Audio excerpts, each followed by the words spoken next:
კიდევ უფრო დავარდება?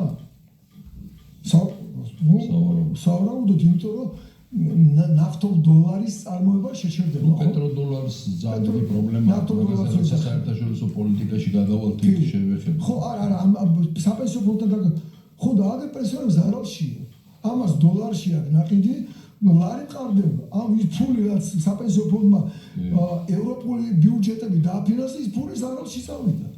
და კიდევ ზარალში ახლა ხوار მოქმედებს ხო შეუძლია გამოიტანოს და გაყიდოს მოიშოროს და დაიბრუნოს ფული ხო არა ამას არ აკეთებს ხო მე ახლა ვამბობ დავიმახსოვროთ დღევანდელი დღე რომ არის 16 რიცხვია ხო ორმუზის სრუტეში კონფლიქტი დიდხანს გაგრძელდება ეს იმას ნიშნავს რომ არაბული ნავთობის გაყიდვა დოლარებზე ან ქლიანად თუ არ შეწყდა მნიშვნელოვნად შემცირდება.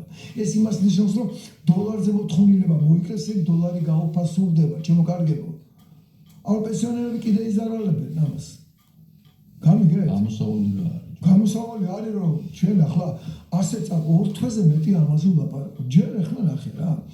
ჯერ არა გამოქვეყნებული ზუსტი გამჭვირვალეობა ძალიან აკლებთ. ჯერ გამჭვირვალეთ არ არის არც ბანკებში ეს 58% და რამდენი რომელ ბანკში რამდენი დებს ეს არ აქვს გამოქვეყნებული.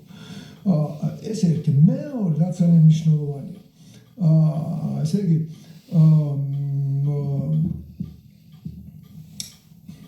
ასე ხო და რაც ასევე ძალიან მნიშვნელოვანია რომ ეს ფული გამახსენდება რას ბოდიში. კაი, ჯონ, მაგას რა მნიშვნელობა აქვს? თავარი ერთია, რომ ჩვენ ამ მიმართულებით სერიოზული სამუშაოები გვაქვს ჩასატარებელი და დღეს ასევე არის ხსენება გისი. მე შემოსილისა და გერგეთის სამეგობა არის. დიდებული დღესასწაულია გერგეთი როგორ მიყვარს რა დიდებულთან რომ მიდიხარ როგორ არჩას მე რაღაც უცებ გამოჩნდება რაღაც როგორც გვირგვინის ხო დიდებულია და გილოსა გერგეთობას ისიც თქმა უნდა და აზრი გამიწყდა რომ ეს ამ ფულის გამოყენება შეიძლება უფრო რაციონალურად უფრო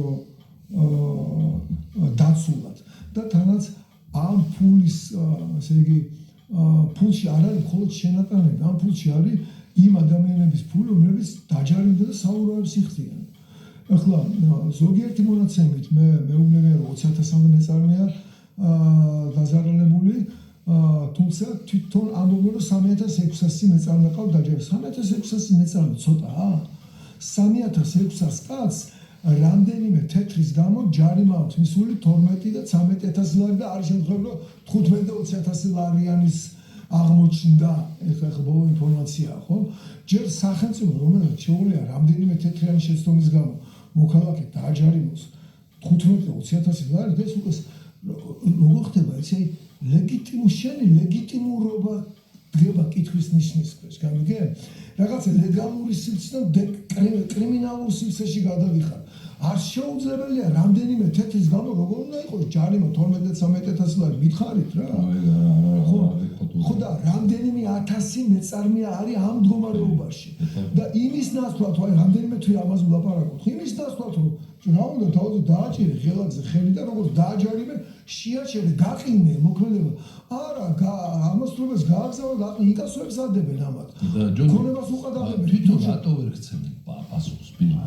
არ თვითონ რა გამოიყვანს ვიღაც სულ ბოდიში აი ადამიანთან ვიღაცა და ჩაგიგდე ხო ის რა ქვია ვიღაცა სულია საპენსიო ფონდში ხელი მოაფათუროს შენ გაქვს სულ ბოდიში საპენსიო ფონდში ხელი მიშახო ზარო მომიტომა როგორ უნდა მოაფათურო მე სახელმწიფო საპენსიო ფონდში ფული ხელი ხო როგორ უნდა მოაფათურო ჯერ თუ არ გინდა რომ ვილაპარაკო გაასწორე რა ჩამოწერე ჯარიმები უსამართლოა ის ჯარიმა და გაანთარე ამით ლაპარაკი რა დაიმალე ბუჩქებში და ვიღაც უნდა ზალაპარაკი თან არ სახეჭას არ სახელდა ვარ სამბოს ვიდეო ახასე საპენსიო ფონდის მასე ქვია პორტალზე დადებული და ხმა ისმის უბრალოდ თუ ლაპარაკობს ვიღაცა ფონდს ხელფო მოფხელის მოფათურება უნდა სულელი რა ბოდიში ახლა მაპატიოს ადამიანი მაგი მეც დამაბრალეს ეხლა შენო გინდა საპენსიო ფონდის ფულიო პორტის მშენებლობაში ჩაიდოსო შეჭამონის ფულიო ხო და აი შენ მაგაში ხარ თამაშავე როგორ თანამონაწილე გადიხარ მასაგვეში ამ დროს მე მინდა რომ საპენსიო ფონდის ფული სტრატეგიულ აქტივებში ჩაიდოს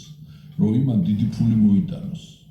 ესია? თუ რა თქმა უნდა მოიტანოს კი აბა რა პორტები ჩვენმა აეროპორტები პენსიონერებმა და უნდა იყოს ამათი ფლობელები ევროპას რომ მივტირით რომ ევროპაში რატომ ევროპაში პენსიონერები არის ყველაზე მდიდარი ადამიანები იმიტომ რომ თეთრ ცხოვრების განმავლობაში უზარმაზარი ფული აქვს დაგროვილი და მთელი ცხოვრება მთელი აი უკვე სამუშაოზე რო არ არის და პენსიაზე რო არის გასული დადის და მსოფლიოს უტყავს წრეებს და თავის შუაზე დადის ჰა კიდე წაგიკითხო რა პენსიებია მიდი 1000 მედი წაიკითხე.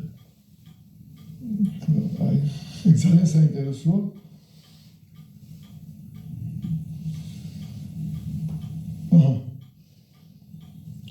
ჩემოგარგება. ეს არის საპენსიო რეფორმაზე. ხო, მაგრამ მომზადებული არგუმენტად სხვაგან როგორი პენსიებია წამოვიღე და ძალიან საინტერესო. ცოტა ძველი მონაცემებია.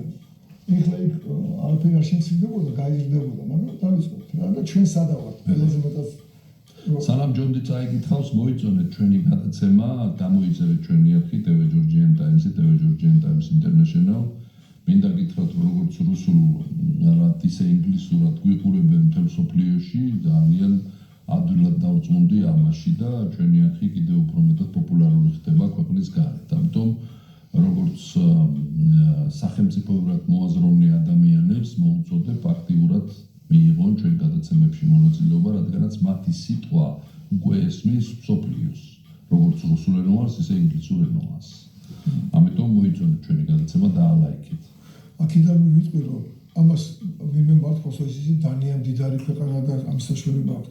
აი საპენსიო ფონდის ეფექტურად მუშაობის შედეგად, აი რასაც პორტებში და აეროპორტებში რო არის და წესიერად რო არის, პენსიონერის ფული დაბანდებული და არა იმაში რა ქვია, ნიგორას კალბასებში, დანიაში პენსია არის $2800. ფინეთში არის $1800 პენსია.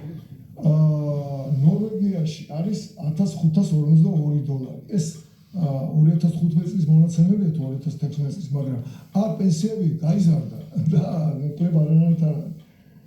გერმანიაში არის $1200. ყველა ეხლა რო არ ჩამოვყე გამოვიდეთ აქეთ უკვე ოსაფში და სივრცეში პოლონეთში $380 იყო მაგ დროს $298 იყო ლატვიაში ლატვიაც აქციული ქვეყანა რო არის $285 იყო რუსეთში ახლა მოიმატა მნიშვნელოვნად თან რუსეთში ინდექსაცია არის ინფლაციასთან ინფლაციის პროცენტიც ემატება ასე უძლიან ავტომატურად აგე მურადი წერს იტალიის საშუალო პენსია €1300. €1300 ხო ეხლა.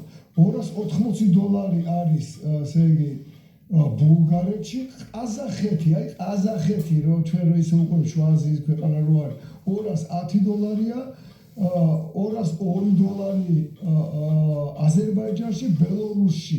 მაშინ იყო 175 ყველგან გაიზარდა.